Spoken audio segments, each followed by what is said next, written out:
Hi, and on behalf of First Presbyterian Church, welcome to Speaking of Faith, occasional conversations about faith and life and so much in between.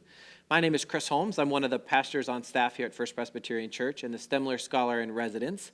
And today I have the pleasure of speaking with Dr. Mitzi Smith, who is the J. Davidson Phillips Professor of New Testament at Columbia Theological Seminary just over the way in Decatur. And looking forward to our conversation. Thank you so much for being with us. Oh, thank you, Chris, for inviting me. Pleasure. For this topic, I want to talk about something that you know very well, which is womanist biblical interpretation. And as your faculty website indicates, as people who know, you are one of the leading experts on womanist biblical interpretation. But I have a feeling that some of my viewers may not know exactly what womanist biblical interpretation is. And so I'm wondering, to start out, if you could tell us a little bit about what womanist biblical interpretation is and what are some of its characteristics. Yes, of course. So a womanist has been defined first by Alice Walker, first in 1979 in a very short essay called, I believe, Coming Apart. And then in 1980s, early 80s, her In Search of Our Mother's Gardens, right? And so black women in religion have appropriated the term from Alice Walker, womanist, to describe the work that we do as black women. So it is a self-naming. There are black women scholars who identify as black feminists, but for those of us who choose to be called womanists, we recognize that this comes out of our community, out of the genius of one of us, of Alice Walker, and so it is celebratory. It is freeing, it is self-affirming to take upon ourselves a naming that came out of our community and one of ours, right? So what womanism does, or womanist biblical interpretation does, is we privilege the experiences, the artifacts, the traditions, the epistemologies, that is the knowledge production, of black women in our communities as a lens for reading the Bible, right? As a lens or as a dialogue partner for reading biblical texts. Great. And so I think you zeroed in for me in the discussion of the artifacts and the experience and the epistemology of black women as sort of one of the defining characteristics of womanist biblical interpretation. And that then leads to a question of how people who don't identify as African-American females might engage womanist biblical interpretation. Is womanist biblical interpretation only for African-American women, or how does someone who looks like me perhaps engage or think with womanist biblical interpretation? Yeah, so that's an interesting question. So one of the first, when my book Womanist and Talkback came out, one of the first persons I heard from on Twitter was an older white male. Right. Okay. He said he read the book, and he said it just freed him up from some stuff, and it was just so transformative for him. So you don't have to be a black woman to appreciate and learn from. Just like I don't have to be a white male. I mean, we read stuff by white men all the time, right, who may not acknowledge it, but are coming out of their own culture and ideologies, but we learn from them, right? So we can engage each other. We can read each other's works, right, and learn from each other and be transformed by each other, right? So don't be put off or afraid because of a term or that you have not heard of before, right? And read it, pick it up, read it, and you'll probably find that you have a lot of commonalities and affinities. For example, when we're talking about, I talk a lot about justice issues. I think many people are concerned with justice issues, with gender issues, right? And with race. Womanist interpretation also is intersectional, right? Looking at the intersection of race, gender, class, sexuality, religion, and so forth. Yeah.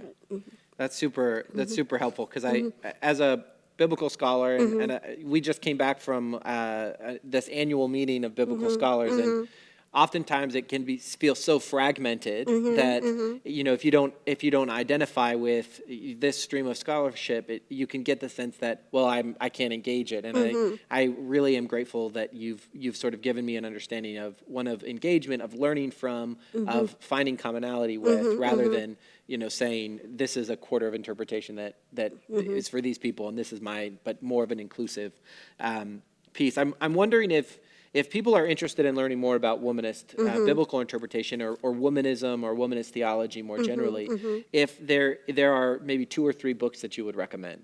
Yes, certainly. So I would like to make the distinction between womanist biblical interpretation and womanist theology, right?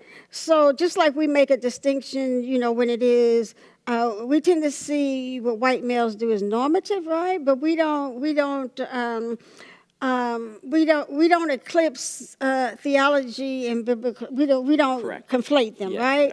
And so we should be careful not to do the same thing because with womanist biblical interpretation and womanist theology, right? We're both trained differently, right?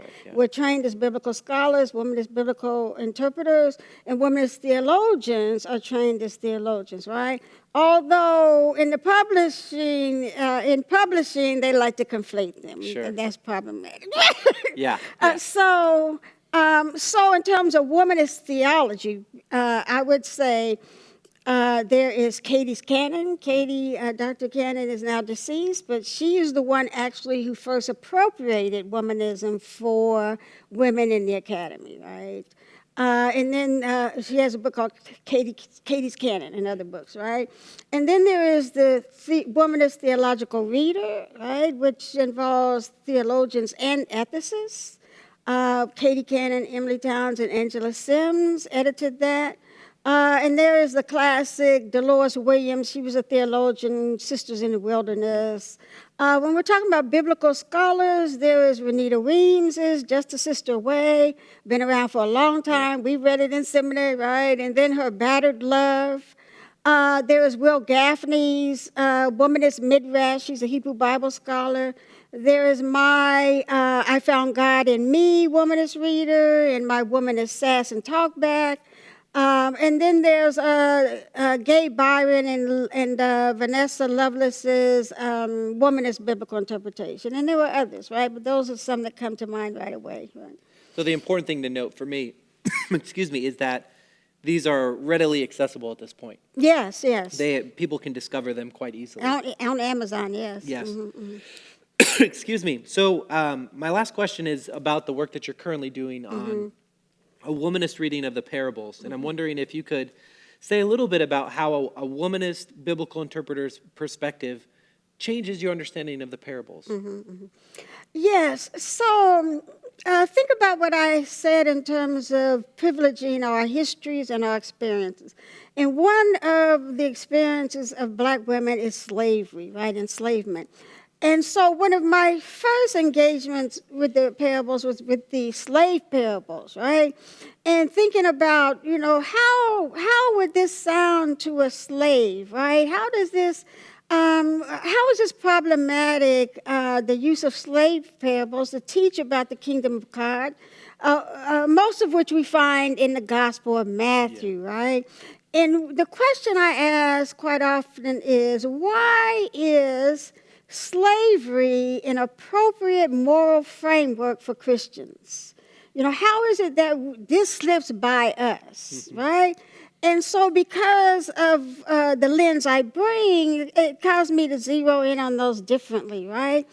And so one reading that I've done is of Matthew 24 and 25, right?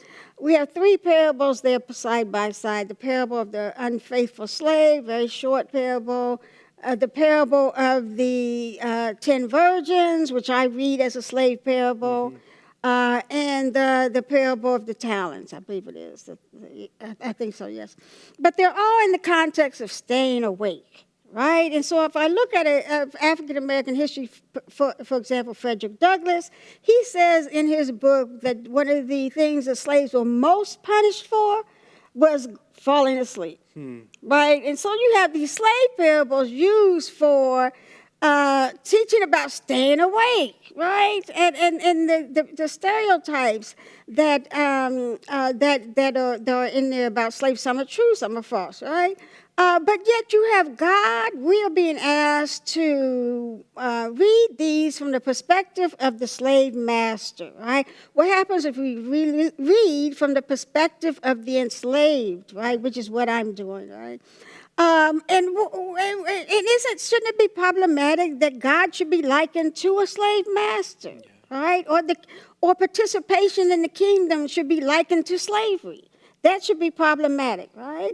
But sometimes it's not problematized till certain people come and read with a different lens, right? Yeah. So in many ways, your perspective helps you sort of challenge what would be a normal or normative way of reading the text that actually masks some significant ethical or moral problems. Yes, exactly. That's great. All right, well, that's all that we have to talk about womanist biblical interpretation, at least for this time. So I want to say, again, thank you so much for sharing this wisdom with me and with our viewers. So thank you so much. Thank you. And thank you for joining us, and we hope that this short segment on womanist biblical interpretation is informative and helpful for you.